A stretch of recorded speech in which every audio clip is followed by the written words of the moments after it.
불자님들, 안녕하십니까? 오늘 아침 일어나서 거울을 보시며 어떤 생각이 드셨나요? 혹시 요즘 들어 뭔가 일이 꼬이고 있다는 생각이 드시지는 않으십니까? 분명히 열심히 살고 있는데 좋은 일은 자꾸 멀어지고 원하지 않는 일들만 자꾸 생기는 것 같다는 느낌 말입니다. 어떤 분들은 이런 말씀을 하십니다. 스님, 저는 항상 착하게 살려고 노력하는데 왜 좋은 일은 생기지 않고 힘든 일만 자꾸 생길까요? 제가 전생에 무슨 죄를 지었을까요? 이런 고민을 하고 계신 분들이 정말 많으십니다. 특히 요즘같이 경제적으로도 어렵고 사회적으로도 복잡한 시기에는 더욱 그런 생각이 들기 쉽습니다. 그런데 부처님께서는 이미 2600년 전에 이런 현상에 대해서 명확하게 말씀해 주셨습니다. 운이 막히는 것에는 반드시 이유가 있다고 하셨습니다. 그리고 그 이유를 알고 올바른 방법으로 대처하면 막힌 운을 다시 열 수 있다고 하셨습니다. 오늘은 부처님의 가르침을 통해서 운이 막히는 사람에게 공통적으로 나타나는 징조들을 살펴보고 어떻게 하면 다시 좋은 운을 불러올 수 있는지 함께 알아보겠습니다. 이 말씀을 끝까지 들으신 후에는 여러분의 현재 상황을 객관적으로 점검해 보실 수 있을 것입니다. 그리고 만약 이런 징조들이 나타나고 있다면 지금 당장 실천할 수 있는 구체적인 방법들도 알려드리겠습니다. 부처님께서 법화경에서 이렇게 말씀하셨습니다. 모든 현상에는因果가 있으니 좋지 않은 결과가 나타났다면 반드시 그 원인이 있다. 그 원인을 찾아 바로잡으면 좋은 결과를 얻을 수 있다. 바로 이것입니다. 운이 막힌다고 해서 무작정 포기하거나 운명이라고 체념할 필요가 전혀 없다는 뜻입니다. 오히려 이런 시기야말로 자신을 돌아보고 더 나은 삶으로 나아갈 수 있는 소중한 기회라고 볼 수 있습니다. 그럼 지금부터 부처님의 지혜로운 가르침을 통해 운이 막히는 사람들에게 공통적으로 나타나는 7가지 징조를 차근차근 살펴보겠습니다. 첫 번째로 감사하는 마음을 잃어버린 상태입니다. 혹시 요즘 들어 불평불만이 늘어나고 있지는 않으십니까? 왜 나만 이렇게 힘들까? 다른 사람들은 다 잘 사는데 나만 왜 이럴까? 세상이 왜 이렇게 불공평할까? 이런 생각들이 자꾸 머릿속을 맴돌고 있다면 이미 운이 막히기 시작한 첫 번째 신호입니다. 부처님께서 아함경에서 이렇게 말씀하셨습니다. 감사하는 마음은 모든 복의 근본이요. 불평하는 마음은 모든 재앙의 시작이다. 정말 깊은 의미가 담긴 말씀입니다. 감사라는 것은 단순히 좋은 일이 있을 때만 하는 것이 아닙니다. 지금 이 순간 숨을 쉬고 있다는 것, 따뜻한 집이 있다는 것, 사랑하는 사람들이 곁에 있다는 것, 이런 당연해 보이는 것들에 대해서도 감사할 수 있어야 합니다. 그런데 운이 막히기 시작하면 이런 기본적인 감사의 마음을 잃어버리게 됩니다. 대신에 자꾸 없는 것, 부족한 것, 잘못된 것에만 집중하게 됩니다. 실제로 어떤 연구 결과를 보면 감사일기를 쓰는 사람들이 그렇지 않은 사람들보다 우울감이 25% 낮고 삶의 만족도가 23% 높다고 합니다. 이것은 단순히 심리적인 문제가 아닙니다. 불교에서 말하는 업의 관점에서 보면 감사하는 마음은 선업을 쌓는 것이고 불평하는 마음은 악업을 쌓는 것입니다. 선업을 쌓으면 좋은 결과가 따라오고 악업을 쌓으면 좋지 않은 결과가 따라옵니다. 이것은 미신이 아니라 우리가 일상에서 경험할 수 있는 분명한 현실입니다. 감사하는 사람 주변에는 사람들이 모여들고 불평하는 사람 주변에서는 사람들이 멀어집니다. 감사하는 사람은 작은 기회도 놓치지 않지만 불평하는 사람은 큰 기회가 와도 보지 못합니다. 그럼 어떻게 해야 할까요? 지금 당장 실천할 수 있는 구체적인 방법을 말씀드리겠습니다. 매일 잠자리에 들기 전에 오늘 하루 감사했던 일 3가지를 마음속으로 떠올려 보세요. 아무리 힘든 하루였어도 3가지 정도는 반드시 찾을 수 있습니다. 오늘 아침 따뜻한 밥을 먹을 수 있어서 감사했다. 길에서 마주친 이웃이 반갑게 인사해줘서 감사했다. 건강하게 하루를 보낼 수 있어서 감사했다. 이런 작은 것들부터 시작하세요. 그리고 가능하다면 감사 인사를 직접 표현해 보세요. 가족에게, 친구에게, 이웃에게 고맙습니다. 감사합니다라는 말을 자주 해보세요. 이렇게 감사의 마음을 회복하기 시작하면 막혔던 운이 조금씩 풀리기 시작합니다. 또한 부처님께서 말씀하신 보시를 실천해 보세요. 보시라고 해서 꼭 큰 돈을 내야 하는 것은 아닙니다. 어려운 이웃에게 작은 도움을 주거나 길에서 만난 할머니의 짐을 들어드리거나 버스에서 자리를 양보하는 것도 보시입니다. 이런 작은 보시를 통해서 자연스럽게 감사하는 마음이 커지고 복이 쌓이기 시작합니다. 기억하세요. 감사는 복을 부르는 마법의 열쇠입니다. 지금 당장 감사할 일 3가지를 마음속으로 떠올려 보세요. 그것이 막힌 운을 여는 첫 번째 단계입니다. 두 번째로 마음의 중심을 잃고 흔들리는 상태입니다. 요즘 들어 마음이 자꾸 불안하고 이유 없이 초조해지지는 않으십니까? 한 가지 일에 집중하지 못하고 자꾸 다른 생각들이 떠올라서 산만해지고 밤에 잠도 제대로 못 자고 계시지는 않나요? 이런 증상이 나타나면 운이 막히기 시작하는 두 번째 신호입니다. 조주선사의 어록에 이런 말이 있습니다. 마음이 흔들리면 모든 것이 흔들리고 마음이 고요하면 모든 것이 고요하다. 정말 지혜로운 말씀입니다. 우리의 외부 환경은 사실 우리 마음의 반영입니다. 마음이 불안하고 흔들리면 주변 상황도 불안정해지고 좋은 기회들도 놓치게 됩니다.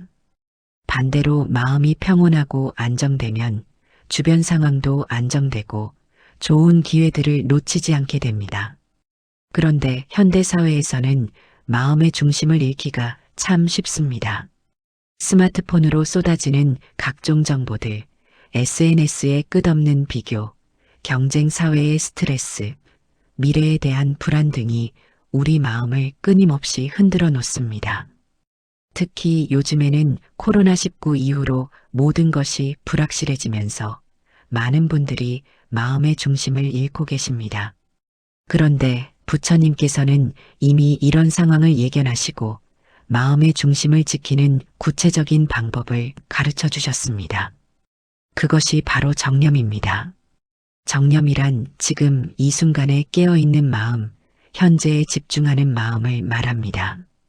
과거의 후회나 미래의 불안에 휘둘리지 않고 지금 이 순간을 온전히 살아가는 것입니다.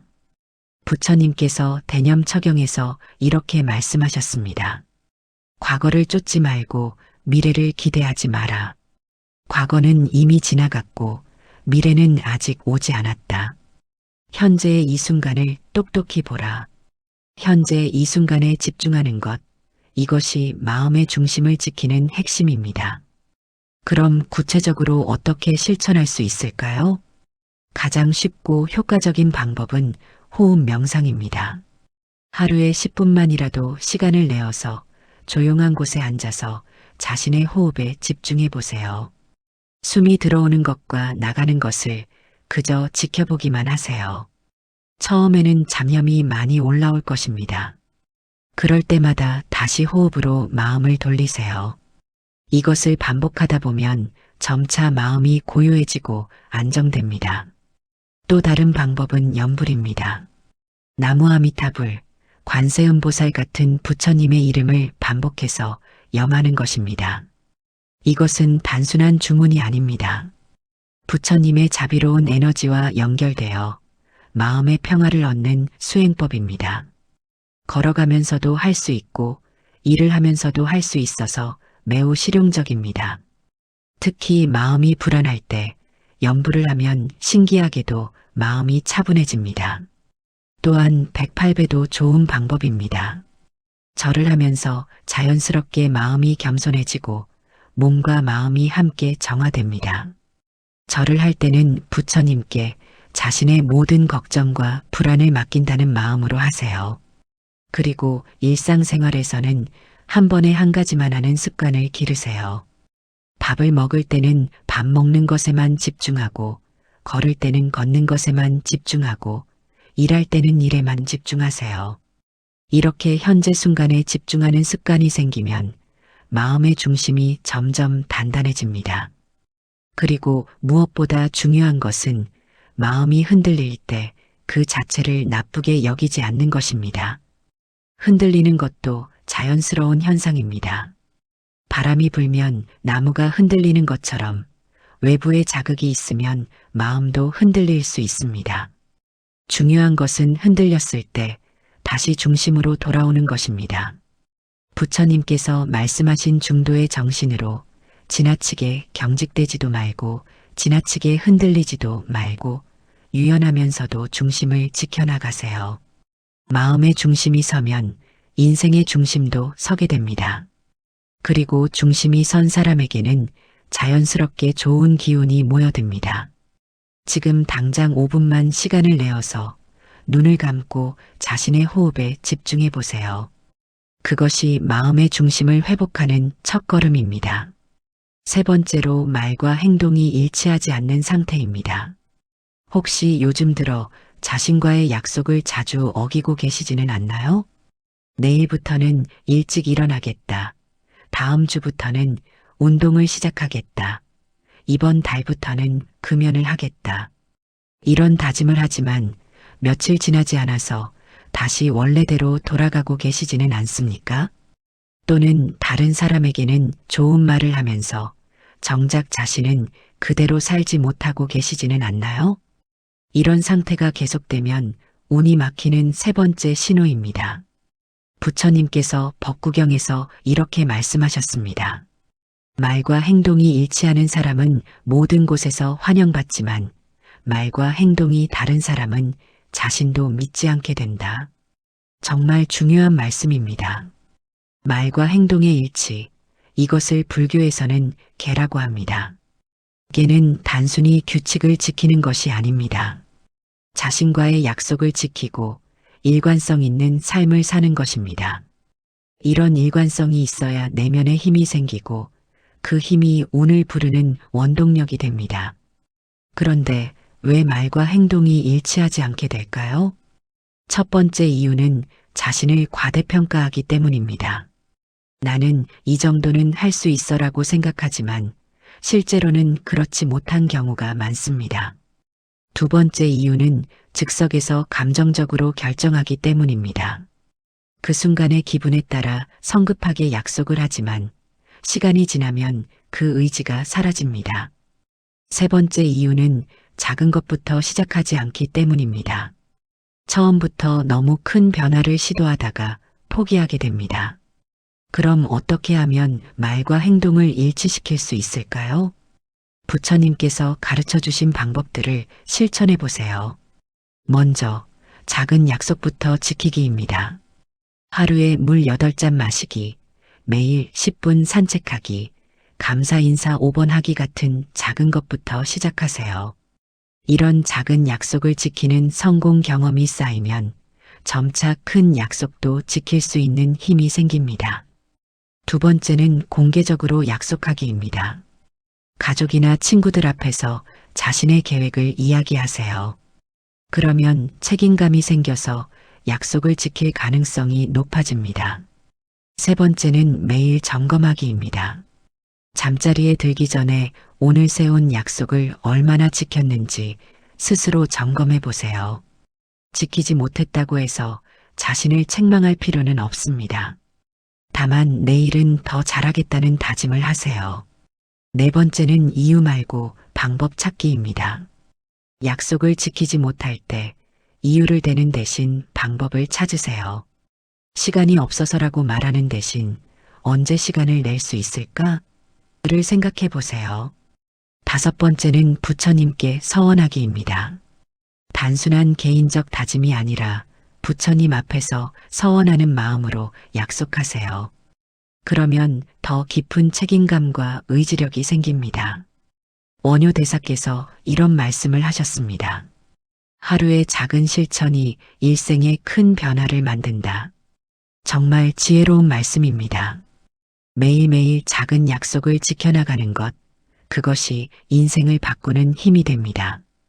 또한 말과 행동이 일치하면 다른 사람들도 우리를 신뢰하게 됩니다. 신뢰받는 사람에게는 더 많은 기회가 주어지고 더 좋은 관계가 만들어집니다. 이것이 바로 운을 부르는 선순환입니다. 그리고 무엇보다 자기 자신을 믿을 수 있게 됩니다. 나는 내가 한 말을 지킬 수 있는 사람이다라는 자신감이 생기면 어떤 어려움이 와도 극복할 수 있는 힘이 생깁니다. 지금 당장 한 가지 작은 약속을 정해보세요. 오늘 저녁부터 실천할 수 있는 아주 작은 것으로 시작하세요. 그리고 일주일 동안 꾸준히 지켜보세요. 그것이 막힌 운을 풀어주는 강력한 열쇠가 될 것입니다. 기억하세요. 말과 행동의 일치는 단순한 습관이 아닙니다. 그것은 자신의 운명을 스스로 개척해 나가는 힘의 근원입니다. 네 번째로 과거에 얽매이고 미래를 두려워하는 상태입니다. 혹시 요즘 들어 과거의 실패나 후회가 자꾸 떠오르지는 않으십니까? 그때 그렇게 하지 말았어야 했는데 만약 그때 다르게 선택했다면 왜 그런 어리석은 일을 했을까? 이런 생각들이 머릿속을 떠나지 않고 밤마다 잠 못 이루게 하지는 않나요? 또는 반대로 미래에 대한 걱정과 두려움 때문에 지금 해야 할 일들을 제대로 하지 못하고 계시지는 않나요? 나이가 들면 어떻게 될까? 건강에 문제가 생기면 어떻게 하지? 경제적으로 어려워지면 어떡하나? 이런 불안감이 현재의 삶을 괴롭히고 있다면 이것은 운이 막히는 네 번째 신호입니다. 부처님께서 중화암경에서 이렇게 말씀하셨습니다. 과거는 이미 지나간 것이고 미래는 아직 오지 않은 것이다. 현재의 이 순간이야말로 우리가 진정으로 살 수 있는 유일한 시간이다. 정말 명확한 가르침입니다. 과거와 미래는 실제로는 존재하지 않습니다. 존재하는 것은 오직 현재뿐입니다. 그런데 우리는 왜 자꾸 과거와 미래에 마음을 빼앗기게 될까요? 불교에서는 이것을 망상이라고 합니다. 망상은 실제로 존재하지 않는 것을 실제로 존재한다고 착각하는 것입니다. 과거는 이미 사라졌으므로 아무리 후회해도 바꿀 수 없습니다. 미래는 아직 오지 않았으므로 아무리 걱정해도 확실하지 않습니다. 그런데 우리는 이 존재하지 않는 것들 때문에 현재의 소중한 시간과 에너지를 낭비하고 있습니다. 이런 상태에서는 좋은 기회가 와도 보지 못하고 지금 할 수 있는 일들도 제대로 하지 못하게 됩니다. 당연히 운이 막힐 수밖에 없습니다. 그럼 어떻게 해야 할까요? 먼저 과거의 후회를 다루는 방법부터 말씀드리겠습니다. 과거의 실수나 잘못은 이미 끝난 일입니다.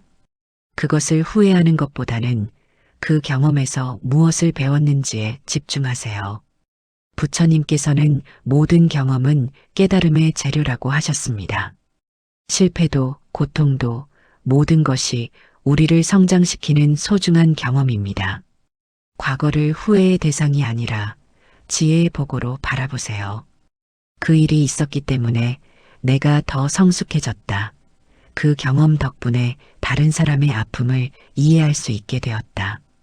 이런 식으로 관점을 바꾸면 후회가 감사로 바뀝니다. 미래의 불안을 다루는 방법도 있습니다. 미래에 대한 건전한 준비는 필요하지만 지나친 걱정은 독이 됩니다. 부처님께서 가르쳐 주신 인연법을 이해하면 도움이 됩니다. 모든 일은 수많은 인연이 만나서 일어납니다. 우리가 지금 선한 인연을 만들어가면 미래에도 좋은 결과가 나타납니다. 반대로 지금 나쁜 인연을 만들면 미래에 좋지 않은 결과가 나타납니다. 따라서 미래를 걱정하는 시간에 지금 할 수 있는 선한 일들을 하는 것이 훨씬 현명합니다. 구체적인 실천 방법을 알려드리겠습니다. 첫째, 호흡 관찰법입니다. 과거나 미래 생각이 떠오를 때마다 즉시 자신의 호흡에 집중하세요. 숨이 들어오고 나가는 것을 지켜보면서 자연스럽게 현재로 돌아오세요. 둘째, 오감 활용법입니다. 지금 이 순간 보이는 것, 들리는 것, 냄새나는 것, 만나는 것, 만져지는 것에 집중하세요. 오감은 항상 현재에만 존재하므로 오감에 집중하면 자연스럽게 현재 순간에 머물게 됩니다. 셋째, 감사 명상입니다. 과거에 좋았던 기억들을 감사의 마음으로 떠올리고 현재 가지고 있는 것들을 감사의 마음으로 바라보세요. 이렇게 하면 과거도 미래도 긍정적인 에너지로 바뀝니다. 넷째, 일기 쓰기입니다. 매일 저녁 오늘 하루 있었던 좋은 일들, 감사했던 일들, 배운 것들을 간단히 적어보세요. 이렇게 하면 현재에 집중하는 습관이 생깁니다. 다섯째, 자비 명상입니다. 과거의 자신과 미래의 자신에게도 자비로운 마음을 보내세요. 과거의 나야, 그때는 그렇게 할 수밖에 없었구나. 고생했어. 미래의 나야, 너는 분명히 잘 해낼 거야. 걱정하지 마. 이런 식으로 자신에게 따뜻한 말을 건네보세요. 해능 대사께서 이런 말씀을 하셨습니다. 과거 마음은 얻을 수 없고, 현재 마음은 얻을 수 없고, 미래 마음은 얻을 수 없다.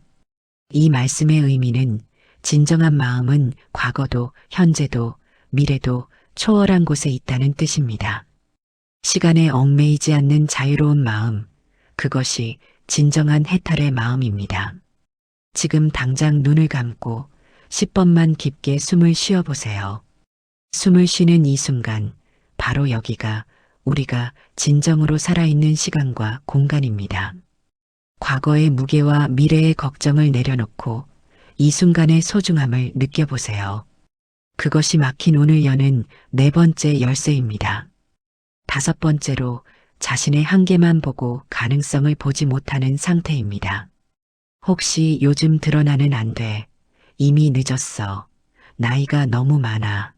능력이 부족해 이런 생각들이 자주 드시지는 않나요? 새로운 일을 시작하려고 해도 내가 무슨 일하는 생각이 먼저 들고 다른 사람들은 다 잘하는 것 같은데 나만 뒤처지는 것 같은 느낌이 드시지는 않습니까? 이런 마음 상태가 지속되고 있다면 이것은 운이 막히는 다섯 번째 신호입니다. 부처님께서 화엄경에서 이렇게 말씀하셨습니다. 일체 중생이 열애의 지혜와 덕상을 구족하고 있으나 망상과 집착 때문에 그것을 깨닫지 못할 뿐이다. 이 말씀의 의미는 정말 깊습니다. 모든 사람에게는 부처님과 같은 무한한 가능성이 있다는 뜻입니다.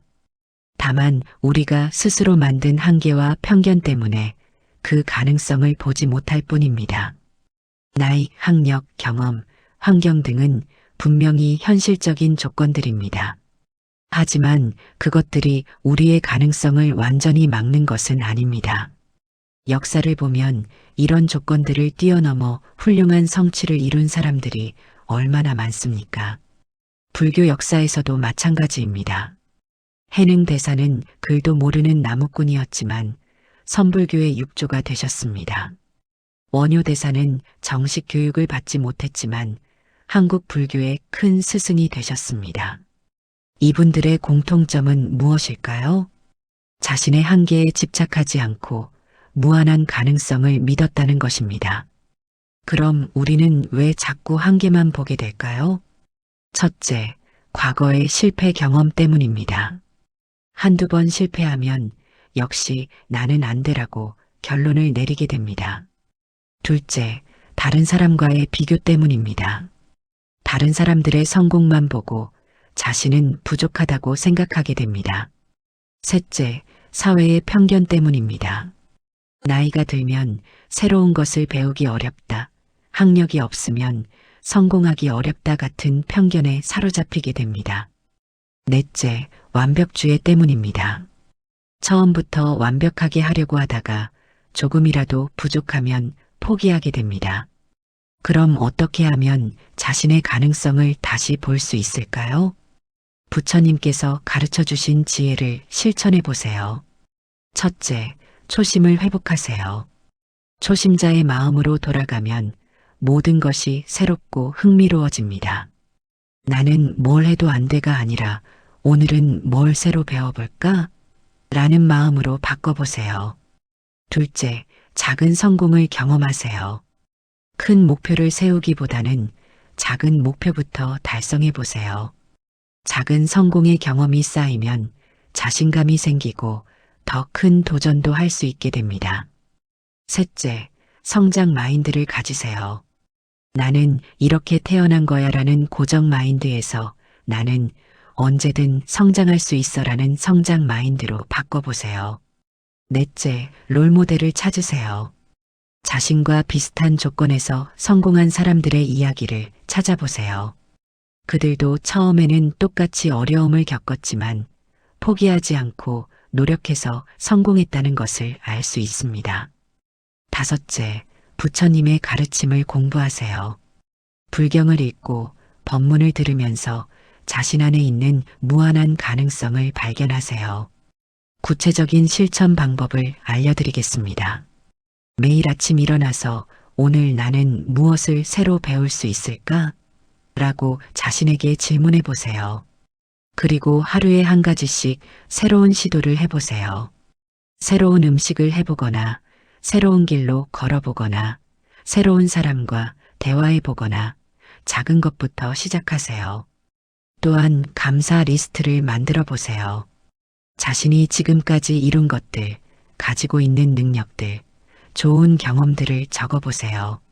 생각보다 많은 것들이 있다는 것을 발견할 수 있습니다. 그리고 비전 보드를 만들어 보세요.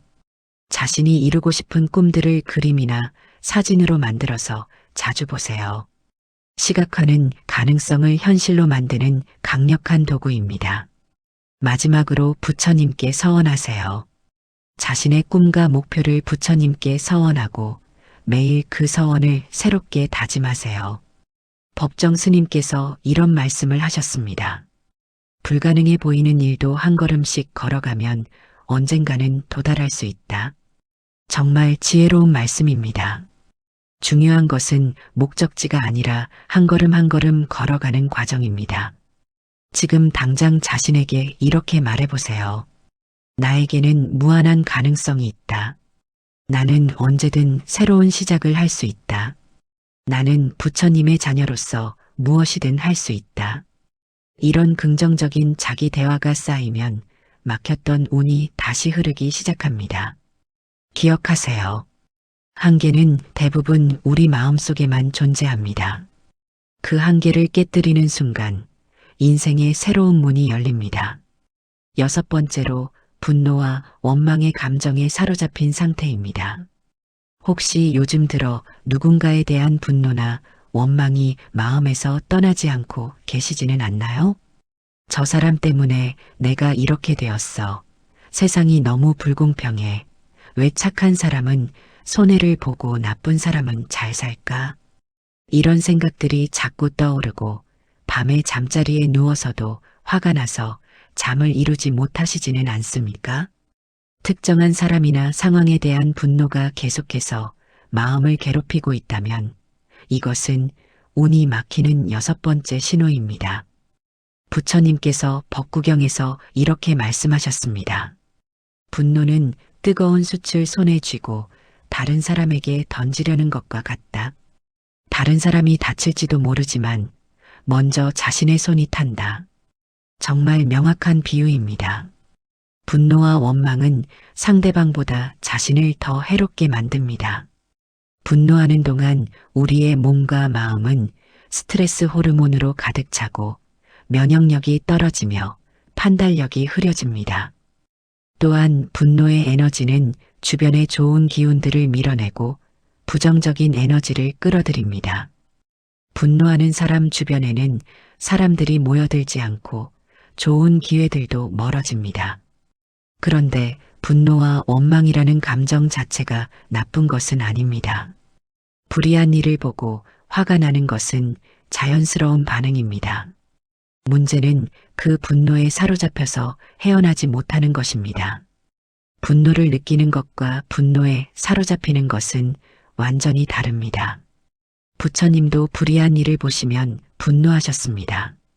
하지만 그 분노를 자비로 승화시켜서 중생들을 구하는 원력으로 바꾸셨습니다.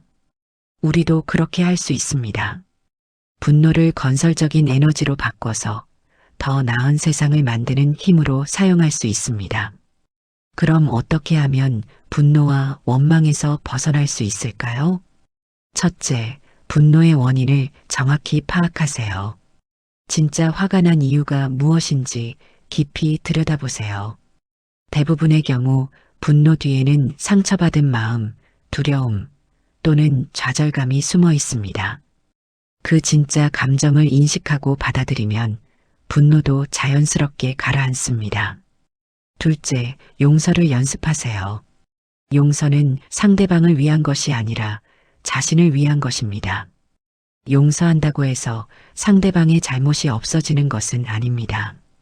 다만 그 일로 인해 자신이 더 이상 고통받지 않겠다는 결정입니다. 셋째, 자비 명상을 해보세요. 분노하는 상대방에게도 자비로운 마음을 보내는 연습을 해보세요. 저 사람도 고통받는 중생이구나. 저 사람도 행복하기를 바라는 마음이 있겠구나. 이런 마음으로 바라보면 분노가 자비로 바뀝니다. 넷째, 인과법을 믿으세요. 부처님께서 말씀하신 인과의 법칙에 따르면 나쁜 일을 한 사람은 반드시 그 결과를 받게 됩니다. 우리가 복수할 필요도 없고 분노할 필요도 없습니다.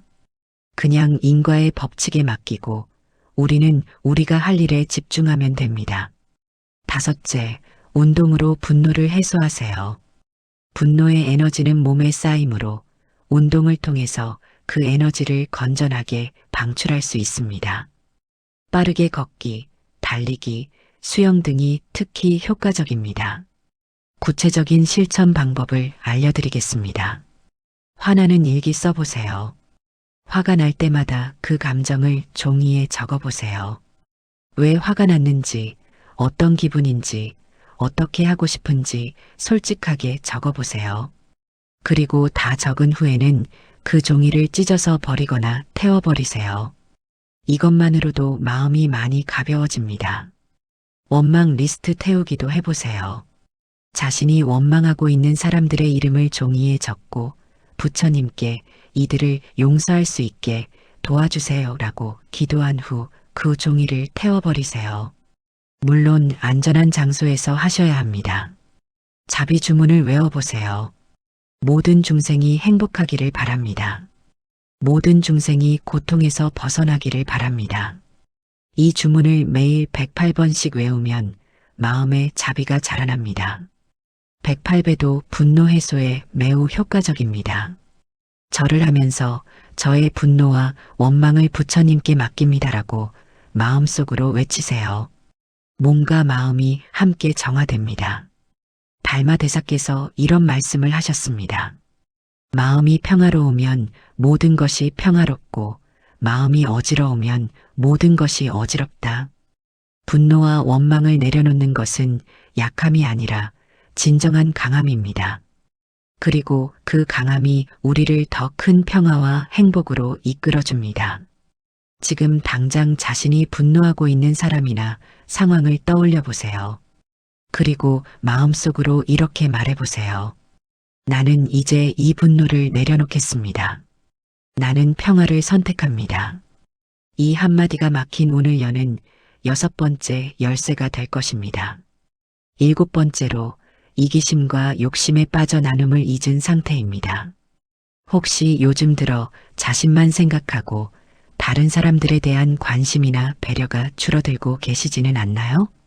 내가 힘들어 죽겠는데 남 걱정할 여유가 어디 있어. 요즘 같은 세상에 남 도와주다가는 내가 손해야. 일단 내가 잘 살고 보지. 이런 생각들이 자주 드신다면 그리고 예전보다 베풀고 나누는 일이 줄어들었다면 이것은 운이 막히는 7번째 신호입니다. 부처님께서 아함경에서 이렇게 말씀하셨습니다. 보시는 모든 복의 어머니여, 탐욕은 모든 재앙의 뿌리다. 정말 핵심을 꿰뚫는 말씀입니다.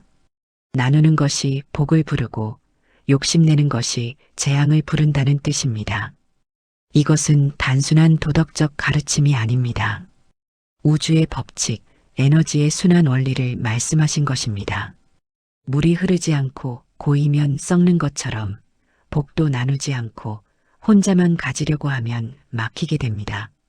반대로 물이 계속 흐르면 맑고 깨끗해지는 것처럼 복도 계속 나누면 더 크게 돌아옵니다.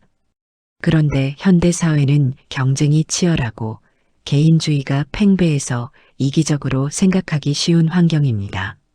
남을 도와주면 나만 손해다, 착한 사람은 바보다 같은 생각들이 은연중에 마음을 차지하게 됩니다. 하지만 이런 생각이야말로 복을 막는 가장 큰 장애물입니다. 불교에서 말하는 보시의 진정한 의미를 이해해야 합니다. 보시는 단순히 돈을 주는 것이 아닙니다. 재물을 나누는 재시, 지식을 나누는 법시, 두려움을 없애주는 무해시가 있습니다. 재시는 물질적인 도움을 주는 것입니다. 어려운 이웃에게 쌀 한 포를 전해주거나 길에서 만난 할머니께 교통비를 드리는 것도 재시입니다. 법시는 지혜와 지식을 나누는 것입니다. 후배에게 경험을 전수해주거나 아이들에게 좋은 이야기를 들려주는 것도 법시입니다.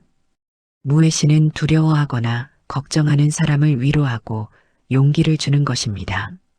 힘들어하는 친구의 이야기를 들어주거나 따뜻한 말 한마디를 건네는 것도 무해시입니다.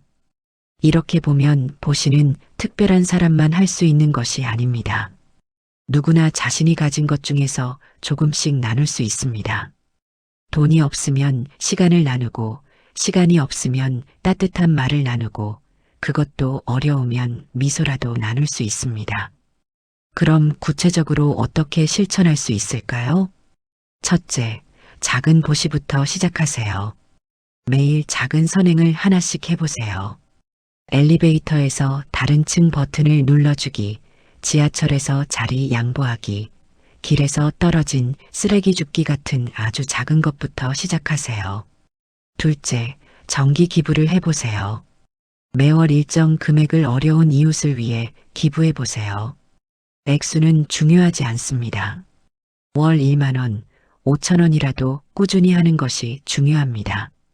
셋째, 시간 나눔을 해보세요. 양로원이나 고아원에서 봉사활동을 해보거나 이웃의 심부름을 도와주는 등 자신의 시간을 나눠보세요. 넷째, 지식 나눔을 해보세요. 자신이 잘하는 분야가 있다면 다른 사람들에게 가르쳐 주세요. 요리를 잘하시면 요리법을 알려주고 컴퓨터를 잘하시면 컴퓨터 사용법을 알려주세요. 다섯째, 경청과 위로를 해보세요. 주변에 힘들어하는 사람이 있다면 그냥 이야기를 들어주세요. 조언하려고 하지 말고 그냥 들어주기만 해도 큰 도움이 됩니다. 여기서 중요한 포인트가 있습니다. 보시를 할 때는 무상보시의 정신을 가져야 합니다. 무상보시란 아무 조건 없이 대가를 바라지 않고 베푸는 것입니다. 내가 이렇게 해줬으니까 너도 나에게 뭔가 해줘야지라는 마음이 있으면 그것은 진정한 보시가 아닙니다. 또한 내가 이런 선행을 했다고 자랑하거나 과시하면 그 공덕이 다 사라집니다. 부처님께서 금강경에서 말씀하신 무주상보시를 해야 합니다. 베푸는 자도 받는 자도 베푸는 물건도 모두 공하다는 마음으로 베푸는 것입니다. 그냥 자연스럽게 당연한 일을 하는 마음으로 베푸세요. 실제로 과학적 연구에서도 나누는 사람들이 더 행복하고 건강하다는 결과가 나왔습니다. 남을 돕는 행위를 할 때 우리 뇌에서는 행복 호르몬인 세로토닌과 엔돌핀이 분비된다고 합니다. 그리고 나누는 사람들 주변에는 감사하는 사람들이 모이고 그들로부터 다시 도움을 받게 되는 선순환이 일어납니다. 원효 대사께서 이런 말씀을 하셨습니다. 한 줌의 쌀도 나누어 먹으면 서로 배부르고 산더미 같은 재물도 혼자 차지하면 모두 부족하다. 정말 지혜로운 말씀입니다. 나누면 더 풍요로워지고 혼자 가지려고 하면 오히려 부족해집니다. 지금 당장 주변을 둘러보세요. 도움이 필요한 사람이 있지는 않나요?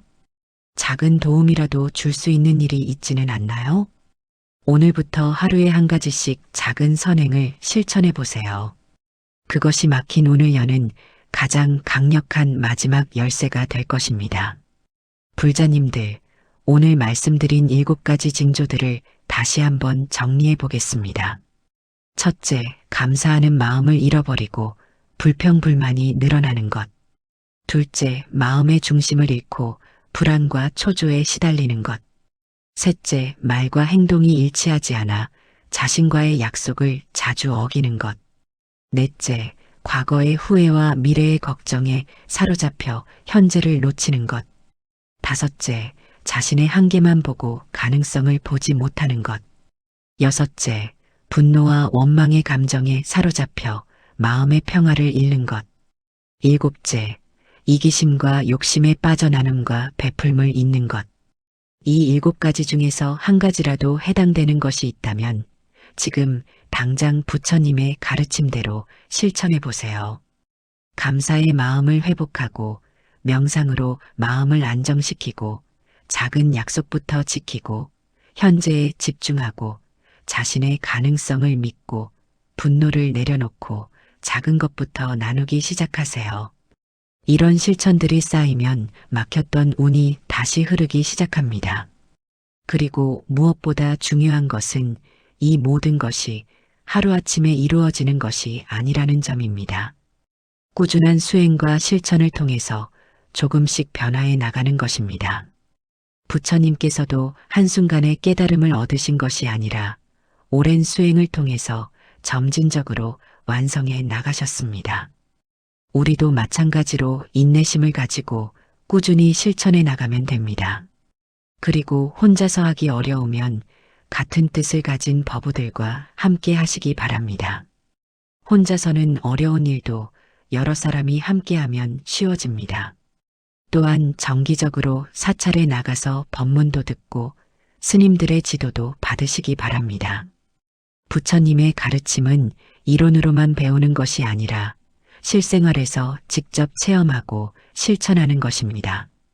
오늘 이 말씀이 여러분의 삶에 작은 변화의 씨앗이 되기를 간절히 기원합니다.